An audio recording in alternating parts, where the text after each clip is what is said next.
Bom, então agora a gente vai, a partir dessas etapas, vamos pensar nesse projeto, ainda como base, que é o Voxtopia. O que ele foi, como ele exigia que tivesse essa primeira edição, lembra que eu falei lá atrás que precisava ter no mínimo uma edição. Então a gente quis ampliar um pouquinho, né, eu e Clarice. Então a gente pensou um festival que eu já tinha feito, e a gente ampliou o escopo dele, ou seja, a gente se baseou num festival de voz, que eu já tinha realizado em outra cidade, mas ele seria então a sua segunda edição, na sua essência, na sua na parte fundamental do festival em si, mas pela primeira vez no estado de São Paulo.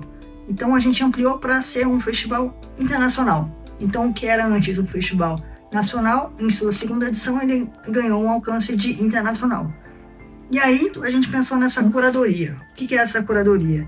Qual é essa programação? Então a gente definiu que vão ser 3 dias, e a partir desses 3 dias, quantos shows por dia?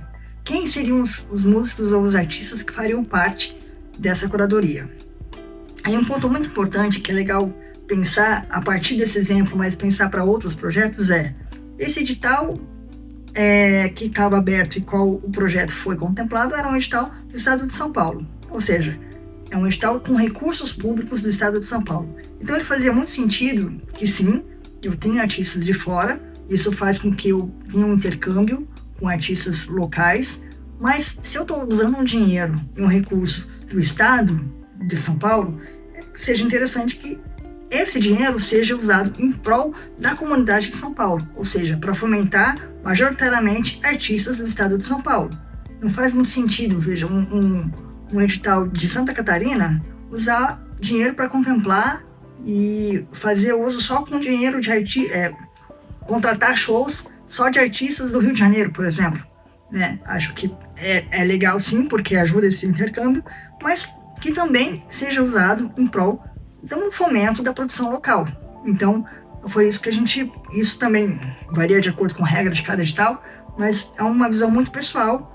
Então a gente fez essa mescla. Então a maioria, dentro da nossa curadoria, era pensar em artistas locais, paulistanos ou paulistas, com alguns, em sua minoria, artistas de fora, para promover também esse intercâmbio, tanto com o público quanto os próprios artistas.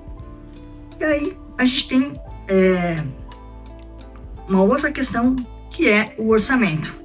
É pensar nesse limite. Então esse edital, por exemplo, ele tinha um limite de um valor fixo, que eu me lembre. Então a gente tinha que pensar nessa realização. Então, se eu vou ter 3 dias, eu consigo atender bem com 3 dias, pagando o valor de mercado de um profissional? Então assim, eu vou ter uma diária que já é de mercado de um técnico de som. Se eu fizer 5 dias, talvez eu não consiga pagar bem, ou pagar o valor que ele tem no mercado durante essas 5 diárias. Então talvez seja melhor eu reduzir para 3 diárias, porque aí eu consigo ter uma qualidade e ter uma equipe paga bem profissionalmente dentro do valor de mercado. Então é esse balanço que a gente foi fazendo na prática para a execução desse projeto. Bom, agora a gente vai pegar esse exemplo do Voxtopia e vamos mergulhar um pouquinho na prática com ele. O que ele é? Ele é um festival internacional da voz. Então lá atrás a gente comentou que ele tinha que ter uma edição. Então o que a gente pegou? A gente pegou um festival que já existia, que era outro nome, e obviamente quando a gente pediu outro nome a gente pediu para autorização para a secretaria para mudar. Esse é um outro item. Tudo que for de mudança fundamental do projeto, claro que se não desconfigurar o que você escreveu lá atrás, você vai pedir permissão e ele vai, e provavelmente com as suas devidas justificativas, o órgão público referente, seja a Secretaria Municipal ou Estadual, ou o próprio patrocinador, se for o caso, vai aprovar. Mas isso tem que ser feito burocraticamente, dentro das normas que eles exigem, desde que realmente não mude o escopo. Isso é muito importante, porque se você, por exemplo, faz um disco de 12 faixas, com só músicas autorais, aí de repente você quer, na prática, puxa, eu mudei de ideia, quero fazer um disco agora só com 6 faixas e com músicas de outros compositores. Você mudou completamente o projeto. Isso realmente, provavelmente, eles não vão aprovar, porque está completamente fora do que você tinha escrito na proposta, né? É outro projeto. Então, voltando aqui para o Voxtopia, a gente tem o nome, né, que mudou, que foi dito lá atrás, que era um Festival Internacional da Voz. Então eu tinha um festival anteriormente feito, um festival de voz, basicamente mais amplo, e a gente focou de uma certa maneira nessa coisa que seja um festival da voz mais internacional, ou seja, eu abri o meu escopo para abranger artistas internacionais também. Então, esse foi o primeiro conceito mudado, né, para eu continuar nesse edital e manter, continuar nessa proposta através desse, e participar desse edital, mas mantendo uma configuração pré-feita lá atrás por outro edital. Então, a gente mudou de edital, mas ampliamos o projeto. Então, a gente adaptou um projeto já existente. O segundo ponto foi, a partir desse pensamento que ele ia ser internacional, qual vai ser essa curadoria? Ou seja, qual é essa programação? Eu tenho que pensar em nomes de artistas internacionais agora e nacionais. E aí, pensando nos artistas nacionais, é uma visão muito pessoal, tá, gente? Mas pensando nesses artistas nacionais, e que é um projeto foi patrocinado ou foi realizado graças ao apoio do programa um programa de apoio e incentivo da Secretaria de Cultura do Estado de São Paulo, que ele fosse realizado ou fosse fundamentado, aportado uma promoção de artistas locais, ou seja, ele foi feito com um dinheiro público do Estado de São Paulo e para nós fazia sentido que ele fosse devolvido esse dinheiro, ou seja, fomentar a produção local com artistas do Estado de São Paulo. Nesse caso, para mim não fazia muito sentido eu ter um edital com recurso público do Estado de São Paulo e chamar um monte de artista, por exemplo, do Estado de Santa Catarina, né? Eu acho que é importante a gente ter esse intercâmbio com os artistas de fora, com artistas locais. Isso fomenta uma produção a longo prazo, localmente, na cena local, e também com o público, mas, ao mesmo tempo, eu não vou estar usando esse dinheiro de uma dedução de imposto ou de um uso de recurso público do Estado de São Paulo investindo numa produção cultural em artistas de Santa Catarina. Para mim, não faz muito sentido. Então, a gente buscou, nesse caso, ter artistas internacionais e um outro artista de fora, mas a maioria dos artistas pertencentes à cena musical e artística do Estado de São Paulo, para que esse dinheiro fomente a produção local.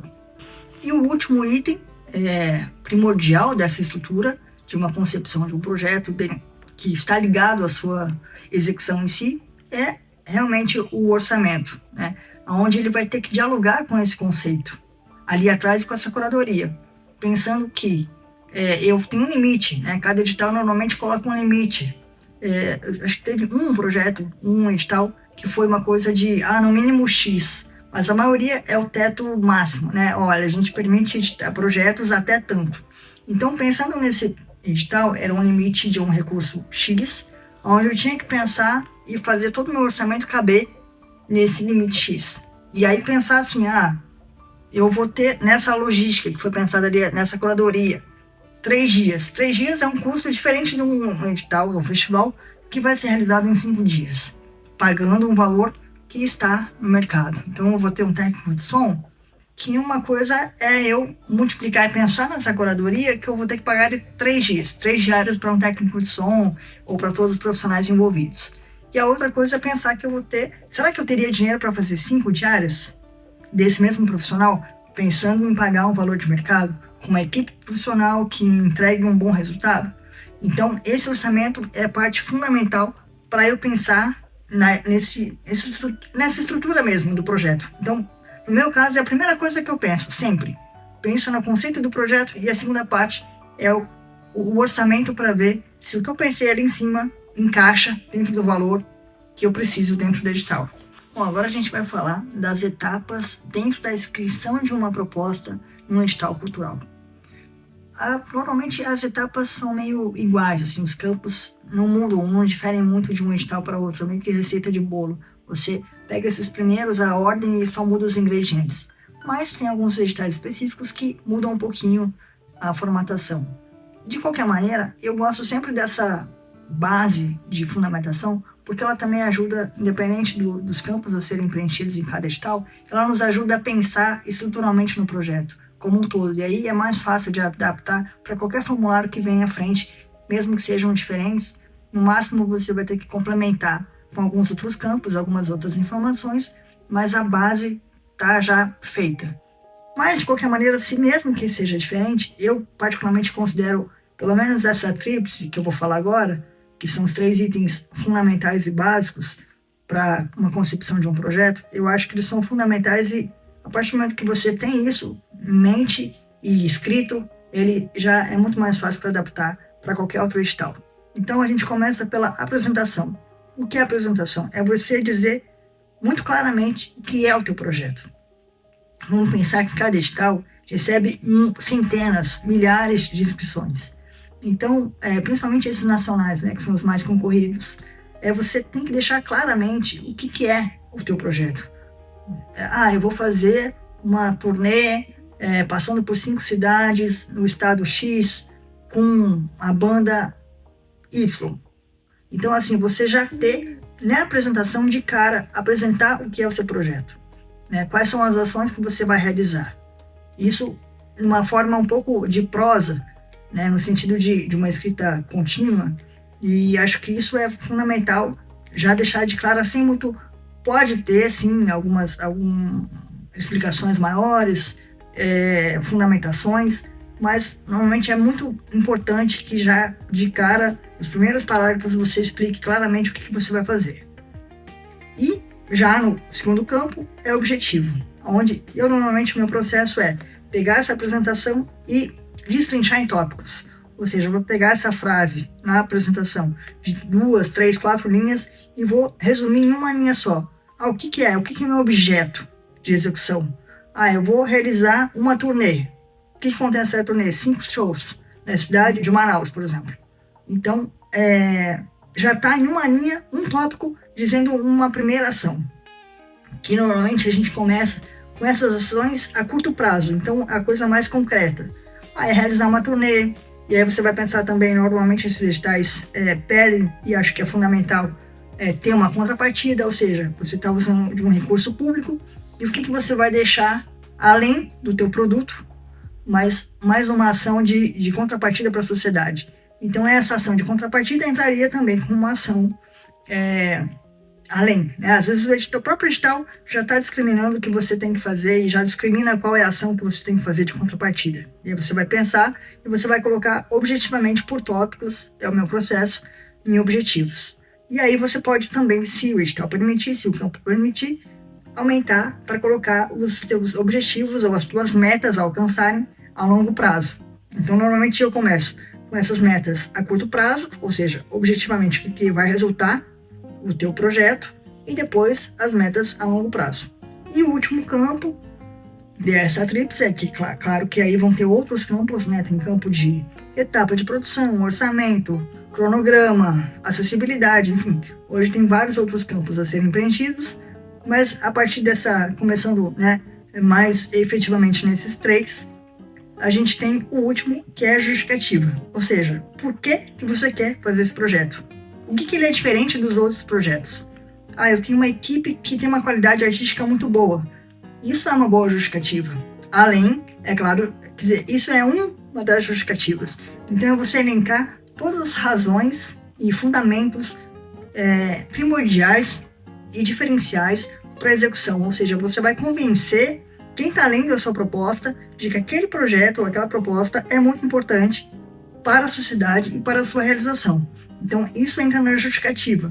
Normalmente é você falar desse aspecto, de o que ele é, qual é o papel que ele vai exercer nessa sociedade contemporânea, onde nesse período que ele está sendo lançado, o que ele dialoga com essa sociedade de agora ou de lá de trás. Então, é você pensar nesse porquê é tão importante a gente ter esse produto cultural no mundo. Bom, aí continuando a nossa receitinha de bolo, normalmente o que eles pedem também, além dessas tríplice, tem mais outros campos, podem vir, como eu comentei, mas um campo que é bem fundamental, normalmente eles pedem, é a ficha técnica. Né? Isso, de qualquer maneira, é sempre importante a gente pensar. quem são esses profissionais que vão estar envolvidos. Primeiro é pensar nessas funções que vão dialogar com o orçamento. Para eu fazer uma peça de teatro, por exemplo, eu vou ter que ter atores, eu vou ter que ter roteirista, diretor de arte, cenógrafo, cenotécnico, figurantes, ou enfim, se for uma peça de um monólogo, então é um ator, né? Então, assim, que estrutura que eu vou ter, quantos profissionais envolvidos? E aí, a partir do momento que eu tiver quantos profissionais envolvidos, eu vou nomeá-los, ou seja, quem vão ser esses profissionais? Não, eu quero uma peça falando sobre um personagem X e que é uma atriz mulher. Então, assim, quem é essa personagem? Quem vai representar essa personagem? Quem é a diretora? Quem é a roteirista? Quem é a diretora? Quem é o diretor musical ou a diretora musical? Então, é pensar tanto nos artistas quanto nos técnicos, né? E, ao mesmo tempo, também, como a gente viu lá atrás, que a etapa de comunicação é fundamental. Então, quem são esses profissionais da comunicação? Até onde eu consigo ir com o meu plano de divulgação? Se eu tenho um projeto maior e eu for fazer um processo de percentual relativo, obviamente o meu orçamento de comunicação vai ser maior. E também é uma coisa que a gente tem que pensar ali na frente, a gente vai pensar que a gente já vai entrar nisso, mas dialogar, né, esse orçamento com esse plano de divulgação e também deixar tudo proporcional. Ou seja, eu pegar esses valores de mercado para encaixar dentro desses profissionais ou dessa estrutura, e que também uma etapa não ser tão, quer dizer, ela dialogar, não posso ter um valor de comunicação muito alto ou muito mais alto do que o meu valor de profissionais envolvidos, né? Tem que ser tudo muito pensado com um equilíbrio dentro do valor já de mercado e dentro de um valor do meu tamanho de projeto. Bom, então a gente, por fim, provavelmente todos os editais, principalmente os que são com patrocínio direto, né, ou que tem patrocinadores de empresas privadas, público-privadas que lançam editais, eles têm muito interesse e são muito preocupados com o plano de comunicação.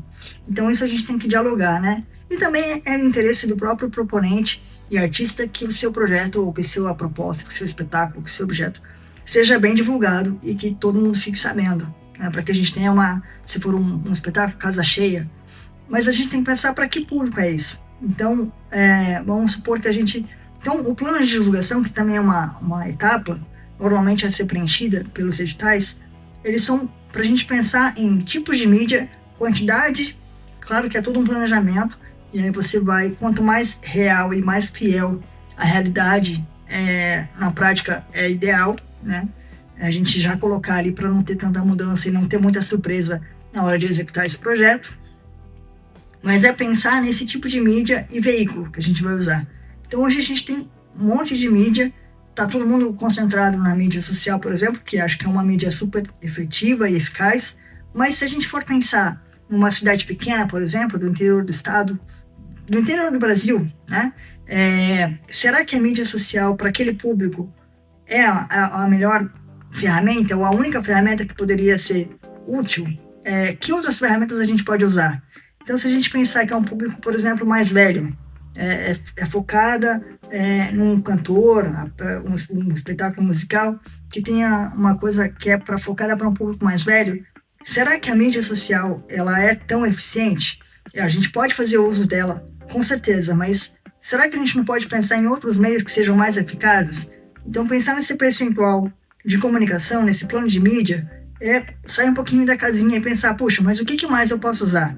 Às vezes, nessa cidade pequena, para esse público mais velho, talvez um cartaz A3 funcione melhor, distribuído na cidade, ou aquele cartaz, aqueles lambi-lambi, ou mesmo carro de som, rádio, são veículos e mídias que também podem funcionar, e aí a mídia social pode ampliar esse público.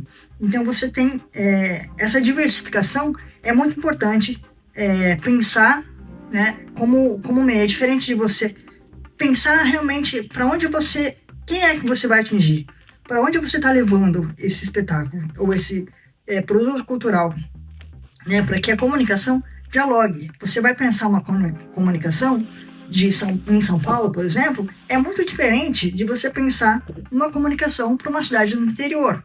Em São Paulo, você pode usar anúncio em outdoor, né? ou nas mídias, em painéis eletrônicos do metrô, onde numa cidade pequena isso não vai funcionar ou não vai nem ter. Então, o que a gente pode substituir dentro dessa cidade pequena para que seja tão eficiente como uma mídia de outdoor, por exemplo, ou de mídia de buzz-door numa cidade grande? Acho que é isso que a gente tem que pensar nesse plano de divulgação. Bom, para terminar, normalmente a escrita dessa nossa receitinha de bolo, normalmente a gente coloca os ingredientes finais, que são o que a gente pode chamar aqui de anexos, que são esses documentos ou itens, amostras de trabalho, que normalmente a gente coloca ou como link ou como um anexo mesmo, como um adicional no formulário. Então, normalmente são termos de anuência, são declarações de algum teatro, dizendo que ele está ciente de que aquele espetáculo vai ser realizado lá, se ele for contemplado, ou são certidões, se é um projeto escrito pela pessoa jurídica, ele normalmente vai pedir certidões estaduais, municipais, da Receita Federal, enfim. Isso vai variar de acordo com cada edital e cada fase. Tem algumas fases que o edital ele separa etapas de habilitação e etapas técnicas, ou etapa de análise técnica e de mérito. Às vezes, se você nessa etapa de habilitação deixou algum documento faltante, pronto, você já perdeu o projeto. Então, o ideal é que você olhe esse campo de anexo lá atrás. Quando você for olhar aquele formulário e olhar os campos que têm que ser preenchidos, já olhar quais são os anexos que eu tenho que enviar. E já correr atrás do que não tem, que não dependa de você, que você dependa de terceiros, porque às vezes é isso, você está pedindo uma carta de anuência de um determinado órgão público, uma instituição pública, e tem todo um processo burocrático que eles demoram 10 dias, uma semana, e aí por conta disso, ou mesmo certidões, tem certidões que demoram a sair, que você não tem ela atualizada. Então, se você demorar a pedir ou deixar para a última hora, assim, você vai correr um risco de não entregar esse anexo e de perder o projeto todo por conta de um documento. Então, a minha dica é olhar lá atrás o que precisa e já correr atrás. Outro item de anexo que é muito importante e é sempre bom anexar é a sua trajetória, né? E isso é uma comprovação da sua trajetória, é feita através do portfólio. Ou seja, você vai colocar em um arquivo, seja num site, ou seja num drive, ou seja num arquivo em PDF, o teu portfólio, né? Que é a sua biografia, falando um pouquinho quem é você, o que você já fez, e essa comprovação com amostras de jornais, das peças que você atuou, ou flyers, folders, posts, prints de posts. Tudo isso são comprovações que normalmente os editais pedem essas comprovações. Quanto mais documentado você tiver, quanto mais comprovações você tiver, mais robusto vai ficar o seu portfólio e, consequentemente, mais robusto fica a tua proposta. Então, a minha dica é que você comece a fazer de cara essa comprovação, esse portfólio, e a cada ano você vai só atualizando, com cada item ou compilando esses materiais que saírem, que você for executando a cada ano, e aí você tem menos trabalho e uma boa comprovação. Então, esses anexos, normalmente, é para fechar a tampa da nossa proposta cultural. Bom, a fechada a tampa, aí a gente está com o projeto praticamente finalizado. É muito importante que você revise cada campo, porque às vezes na correria você colocou um anexo num campo diferente. Então essa revisão é com calma, é interessante que seja feita com antecedência, porque normalmente também nesses editais tem muita gente concorrendo e é tudo online, então pode dar bug no sistema. E até aproveitando nessa bug no sistema, é legal fazer tudo no Word antes ou um outro aplicativo e depois jogar no sistema. Essa é outra dica, porque eu já perdi lá atrás projetos porque joguei diretamente no sistema e aí deu algum problema e aí eu perdi tudo. Então é sempre bom fazer um rascunho meio definitivo, e aí depois você joga para o sistema em definitivo. E aí faz essa revisão final com calma, com atenção, com cuidado, e aí é só enviar e boa sorte, e torcer. Bom, e aqui a gente tem o meu contato, se alguém ficar com alguma dúvida, eu estou à disposição, ou se quiser saber mais novidades, só seguir ali, tem página no Instagram, Facebook e e-mail.